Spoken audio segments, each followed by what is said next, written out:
Welcome, everyone, to another episode of the Global CTE podcast. I'm your host, Sylvester Chisholm. Let me remind you, it is our desire to wrap a blanket of goodwill around the career tech education community and share insights and best practices from rock stars in the space. Today is no different. I have my friend and amazing Edtech entrepreneur, Courtney Reilly, here on the podcast today. Let me tell you a little about Courtney. Courtney is the co-founder of Skillsline, where she and her team are building the go-to platform solution for developing essentially human career-ready skills that students need for lifelong learning and career success. She has an MBA from the Wharton School of Business and is an Edtech Top 100 influencer, according to Edtech Digest. She is also on the National Advisory Board of the CAPS Network. In her previous work, Courtney led development at the ASU+GSV Summit. This is the premier convening of leaders in education, in the education sector. We're talking about over 5,000 entrepreneurs, business leaders, investors, policymakers, philanthropists, and educators for the purpose of accelerating innovation in education. Now back to Skillsline. The Skillsline platform uses mobile-first micro lessons and active learning techniques to break complex concepts into short, engaging, and accessible challenges that enable practical shifts in mindsets and actions as learners develop their essential human career-ready skills. Courtney, welcome to the show. Excited to have you. Thank you, Sylvester, and thank you for that amazing introduction. No, you're awesome. So just a little background for the people listening. Courtney and I were actually both in attendance at the National CAPS Network Summer Huddle, and we didn't quite get a chance to speak in person, but we both saw each other and were like, hey, we have to connect on LinkedIn. So it's always great to connect with amazing people in the education space. I personally have been looking forward to talking to you just as an EdTech entrepreneur here in this space. So I want to hear more about Skillsline and you can share with the community here. Can you just give me a background? Like how would you say Skillsline is helping learners prepare for the future? Well, thank you. First of all, I'm a relatively new EdTech entrepreneur, so definitely looking to you, who's been doing this a lot longer, for some tips. But yeah, at Skillsline, our goal is to make sure that when young people are moving into the world, into jobs and careers, that they're prepared with the human skills.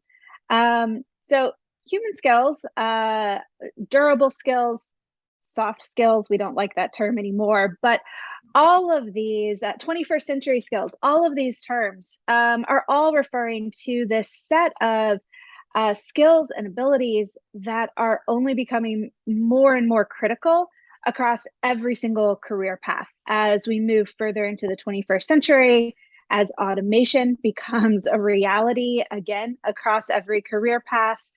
And they are the skills that enable you to keep and succeed and advance within a career. And too often, our young people are leaving their education without having ever specifically learned them. And so what we're trying to do is make it easy to bring that content, bring those concepts to young people and make sure that that is not what holds them back when they get into the job market.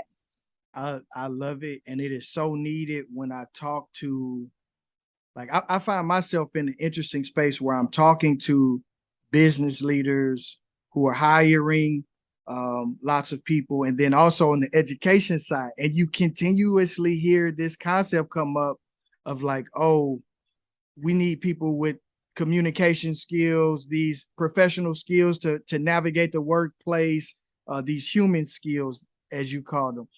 I'm curious. Yep. Let's stay there for a moment. Human skills. Why human skills and not soft skills or something else? Well, soft skills is obviously what the term that we've used that has become kind of what everybody knows for a very long time, for decades. And it was in opposition to hard skills, right? Yes. Which were meant to be technical. And those are the stuff that, is, we have to go to school to learn those. Right. The reality today, technical skills are, of course, super important. But we can also look up a lot of things now that we couldn't do back then, right? And these soft skills are no longer the nice to haves. They are the essential ones. And so we're trying to move away towards terminology that's going to better represent just how important they are. And so we talk a lot about human skills because they are the ones that a computer cannot replace us with, I right? like it. We also, though, really love the term durable skills that our friends at America Succeeds have coined, which again is all about these are the ones that are going to last. So durable human skills is a term that we often use. I know. Yes. Yes. Salute to our friends at America Succeeds, Right. Stephanie and the crew. I'm curious. Can you identify what are some of those human skills that you're hearing from the workforce that are important for our students to learn? Gosh, there's so many. Maybe I'll talk a little bit about how we think about these skills and how we Okay. categorize them. Okay. We've grouped them into 5 big categories, and not to say that these are the ones by any means. We actually we try really hard to make sure that we speak in the language of any education organization that we're working with, because again, these are all interconnected and they have lots of different names. That's part of the reason that they're so hard to teach. But we think about them in 5 major categories. The first is self-agency. So that's all about knowing yourself, taking responsibility and accountability for yourself and your mindset and your emotions and managing those. The second is collaboration, which is all about working well with others. That's built on a foundation of communication and teamwork and inclusion. The third is higher order thinking. So that's going to be how we take concepts, integrate those, create new ideas. So it's critical thinking, creativity, systemic thinking. The fourth is intentionality. So that's about how do I move forward with intention towards a purpose? So setting goals, solving problems, taking initiative. And then the final one is results orientation. So all about getting things done with consistency, exceeding expectations, even in the face of resistance. So I love all of I love all of those in your framework that you just named out there. And they're all so important, and you continuously, as I'm sure you do, you hear it from educators that they need resources for this type of content. So I'm curious, can you give me an example of like maybe a story or a case study where someone's using your formula, your framework, a school district that's using your product and how it's working for them? Yeah, absolutely. I could I give quite a few, but maybe I'll talk about a high school that we started working with last year, and they wanted to be really intentional about this, recognized how important these skills were to all of their students. And so we did a pilot with them last year, and they Okay. actually used the Skillsline platform and facilitation materials in with 3 different groups of their kids. So used them with what they called the principals principals group. These are the kids who are definitely going to college. They're the Okay. top kids in their class. And they were doing it after school on a volunteer basis. Then they used it with another group of kids, integrated it into an advisory period. They just selected 2 classes. It was a broad mix of their kids. And then they also used it in a basic skills class. So these were all kids in special education program. They all had IEPs, and it actually became the curriculum for their basic skills class. Interesting. And so these 3 really different groups of students, now they interacted with the Skillsline curriculum in different ways, but had fantastic results across all 3, because it really is something that every single student needs to leave with, and that they're not usually getting right now. And so we've actually, we just got a grant from the Indiana Department of Education to scale that program for the next few years across the entire school, integrate it with some of the other work that they're doing. So we're really, really excited about that, and trying to, we'll be trying to take that model to other schools across the state as we move forward. I love it. So any direct feedback from teachers or students, like in terms of how they were different, or after using the Skillsline, or what they enjoyed, or their big takeaways. I'm curious. Yeah. We've got some great quotes for sure, and videos of some of the kids talking about it. But one that stuck with me, I'm actually going to switch to San Antonio, Texas, where we were doing just a pilot with a high school. And this was with a group of seniors, and they only went through a week or 2 of our content. And it was content around growth mindset and self-limiting beliefs and reframing and taking care of yourself. Okay. And the teacher told me that she had one student come up to her after class and say, I never knew that I had all of these self-limiting beliefs. I didn't realize they were holding me back, but I can do something about them. I can change this. And she said she had never had a student do that type of reflection on their own without prompting, had never had that student in particular have this like light bulb moment and feel empowered. And, to me, I just say, like, wow, what would have happened for that student? Where would that student be right now if that had happened in 9th or 10th grade versus in her senior year? I'm glad it happened, but there's some really powerful stuff when you start giving students the language around these skills to understand, what skills they have, but also then how they can better develop others.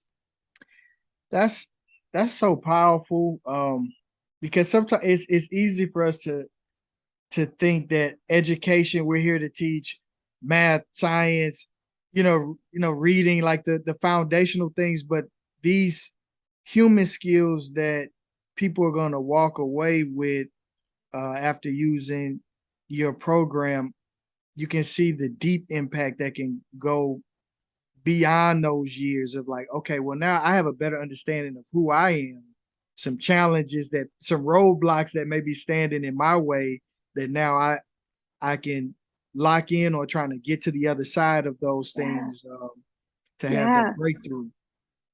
Sometimes it's the recognition, right? And when we don't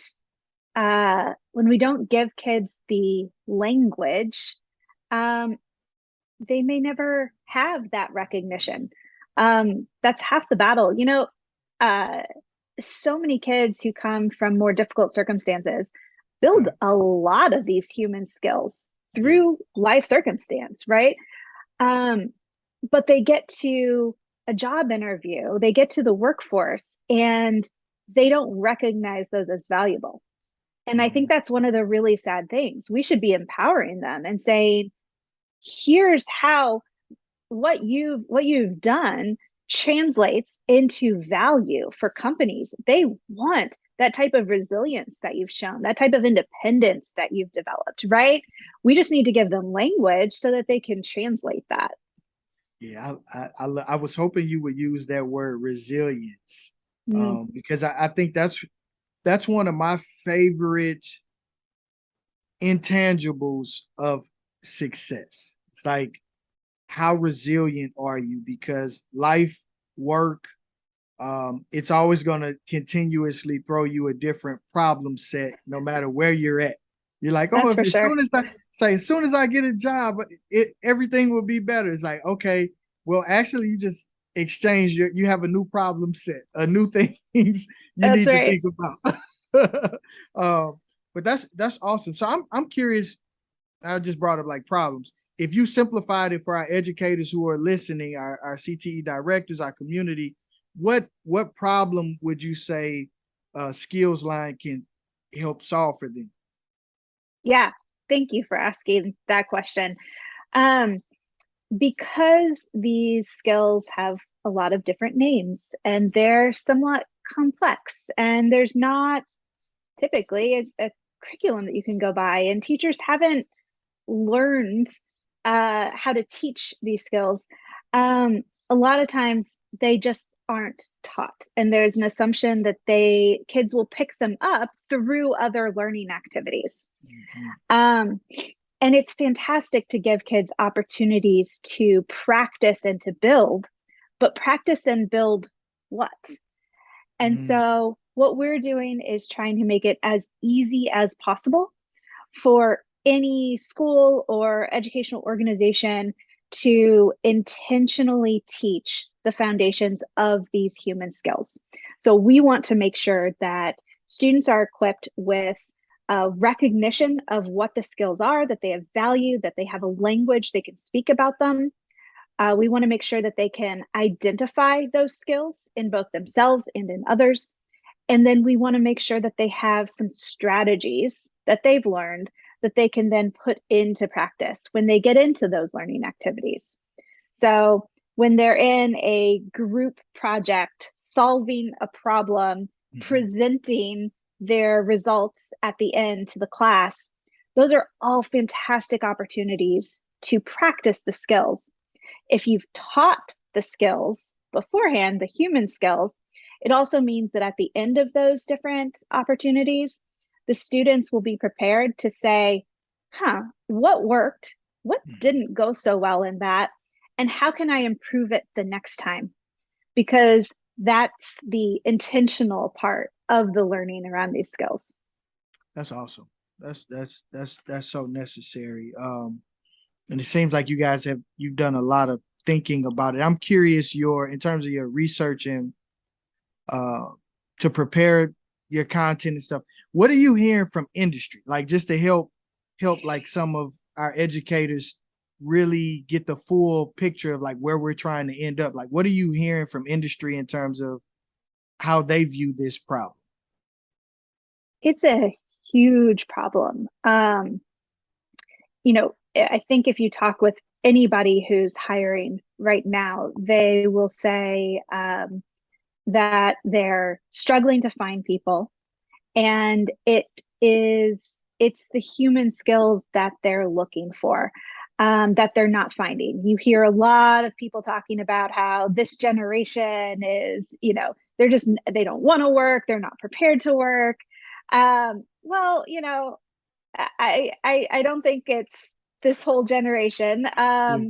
I think there is, though, absolutely an issue of translating Right. what's expected, and again, what skills you have to what those mean in a work environment and how you use them. And so yeah, this is probably the biggest problem that we're having in hiring right now. And another piece of that is that you hear a lot of companies saying, well, we want to diversify our workforce, but we can't find diverse candidates. Well, that's hard to believe, unless you're not speaking in a language where you can both, understand each other. And so again, I think that's where some of the human skills teaching, learning becomes really important. That's awesome. Two things I'm picking up that you said. One, clearly there's a need for this in industry for people who are hiring, but then I know our teachers sometimes struggle with how do we deliver this content. And you said earlier you make it easy for them. And one of the things I saw on your website, I was like, oh, that's interesting. And I wanted to ask you, the lessons, they're broken down to like 10-minute segments. Talk to Yeah. me more about like why 10 minutes or just your thoughts. Yeah. So our whole goal was to make this easy. We know that school systems and educators are more overburdened than they have ever been. And time is at a premium, and we recognize that. Regardless, these are still incredibly important for every student. And so, how do we get this learning in the mix, right? And so, we did a couple things. One was that we said, how do we bring technology to this? And so we've created a system of micro lessons. So each lesson is 10 minutes. It can be accessed on any device with Wi-Fi, which means that students can do that lesson in the classroom, or they can do it at home. They can do it on the bus on the way to school. We try to make it very quick to fit in. 10 minutes also, if you look at the learning science, which we were thinking about as well, past that, we don't retain a whole lot. Our brains just don't if we're taking in information. And so we're also thinking about how do we increase retention. Another piece of using a micro lesson system is that human skills we're using them every single day. And we're using different ones in different ways in different situations. And, I look at our content every day, and some days one lesson will resonate really strongly with me because I've just experienced something and I'm like, I needed to do more of that. Another day, another lesson will resonate more, right? And so we also wanted to think about this becoming part of a habit of thinking about recognizing these skills and these moments, and again, being intentional about reflecting and trying to improve over time. So for all of these reasons, using micro lessons is really beneficial to our learning process. The other piece, though, is that that's all independent learning. And we know that communal learning is extremely important, especially when we're talking about, again, human skills. And so we've also created facilitation guides, tried to, no prep or minimal prep for teachers, give them everything that they need to have a discussion with their students every week or so, aligned to the content that students have been learning, and get their kids talking about these skills. And it's actually a great way to get to know kids in a different way, deepen relationships that are there, create connections. And we found that hearing from our schools, those are really powerful. I have so many questions now, like after what you just broke down. So I'm gonna try to simplify this. I'm curious. So you are really locked in on the micro lesson. I just heard all the advantages of it. What are some of the key characteristics that make a great micro lesson? Well, I will say we use a very different type of learning experience. Okay. Traditional micro lesson tends to be watching a video or two, maybe reading a couple of passages, and then answering a series of quiz questions at the end to see if you remember the content. We do the opposite. So we ask a series of questions interspersed with learning content. And we're always asking students questions about something before we give them the information about it. So we're not expecting students to get all the answers right. We want to engage them in thinking about the content. And so a typical micro lesson for us is a quick overview of a learning question, the key objectives, and why this matters, why what they're going to learn in the next 10 minutes might be important to them.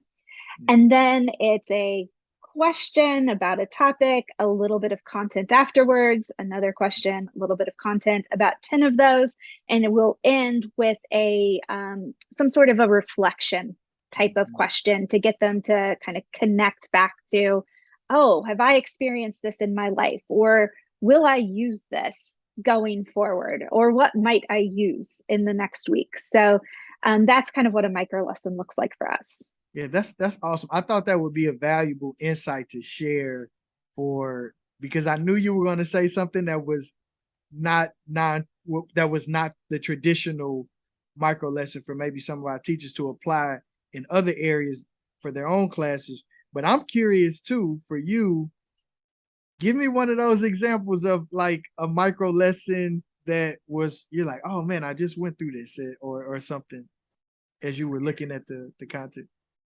Oh, now I wish that I had my whole list in front of me. So you could have warned me on that one. I'm sorry. But something like taking ownership. Okay.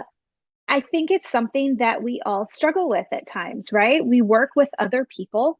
Yes. We rely, I think there's hardly a job out there these days that doesn't rely on others doing their parts in order for you to do your part in order to complete something. And, I was just reading through one of the lessons this weekend, actually, Okay. and it's about, hey, if you're part of a team and you have a goal to meet, you don't get to be at the end of it and say, well, I did my part. I'm sorry that we didn't meet the goal. It doesn't matter. It didn't get done. Right. So it's the questions that you need to ask are more about what could I have done? How could I have supported my other team members? How could I have taken ownership of this and made sure that it got done? So something like that. That's That's one micro lesson. I think, and I'm so glad that you chose ownership too, because it's something that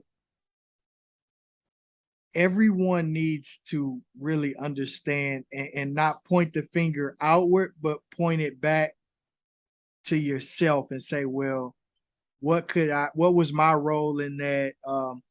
Or what is my role, so that I can really truly own the activity. And especially so many of the future of our workforce is going to look more like a lot of independent work assignments or people working in global teams, virtual teams, where that you have to hold yourself accountable, at a very high level for those results or your contribution to the team. So I'm glad to hear that you have those kinds of lessons in the curriculum.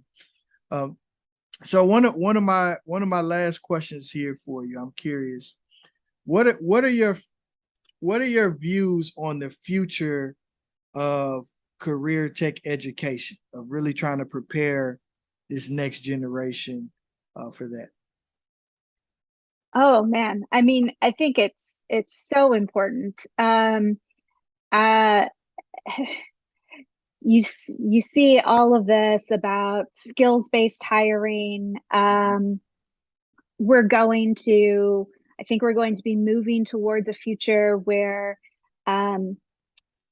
college and a degree in 4 years following high school becomes just a less frequent occurrence, and it's much more about stacking credentials and earning them as you go. And not that degrees won't be important, I think they will, but they'll come at the appropriate time within a career.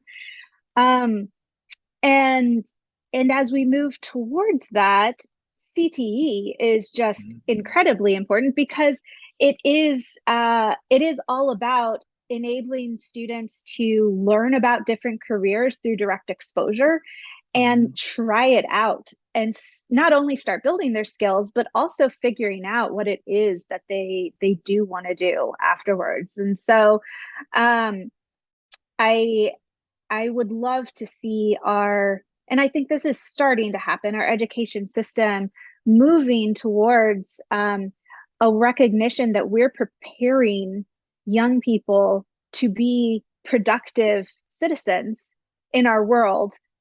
And the best thing that we can do for them is expose them to as much as possible and help them be prepared to take advantage of every opportunity that is out there that they're interested in. And so building up a recognition of who they are and how they interact in the world, and then how they use their knowledge to move forward, I think is where we should be shifting to, rather than these siloed teaching of subjects as if they are all independent things. That is, listen, thank you for sharing those insights right there. And they're so timely for me personally. I just had dinner this past week with another friend in the education space who's from Finland, my friend Petri. He was in town, and he was doing a professional development workshop at the Parkway School District here in St. Louis, Missouri. And Finland has supposedly the best education system in the world. And he was talking all about the things everything you just said right there. We were talking about phenomena-based learning and interdisciplinary, no silos, like bringing it all together. And if we could get more of our educators and more, Edtech people creating and trying to deliver tools to help encourage that, I think we'll be in a better space, and our students will remain competitive, in the global marketplace for sure. Yeah. So, yeah, thank you, Courtney. I mean, this has been a great conversation. I really enjoy having you. So I want you to wrap it up. If for those who are interested in maybe connecting with you at Skillsline, how can we reach you? Yeah. Feel free to go to our website, skillsline.co.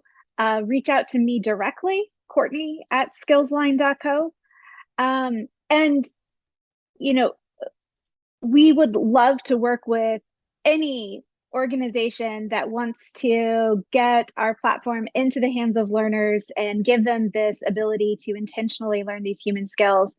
But sometimes it's also a good place to start is just starting to support your educators with thinking about these skills differently, recognizing that leaving them to trial and error is not the best way, and that there does need to be some intentional instruction. And so we can also support school systems through, educator professional development as well, just to start thinking about these things in a little bit different way.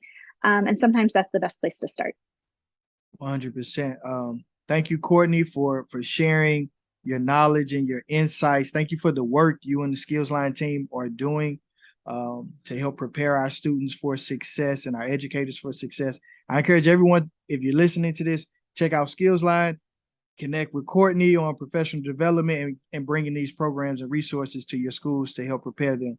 If you enjoyed this episode, share it with a friend, like and subscribe to the podcast. And until then, we will see you on the next episode. Remember, you don't have to be great to get started, but you have to get started to be great.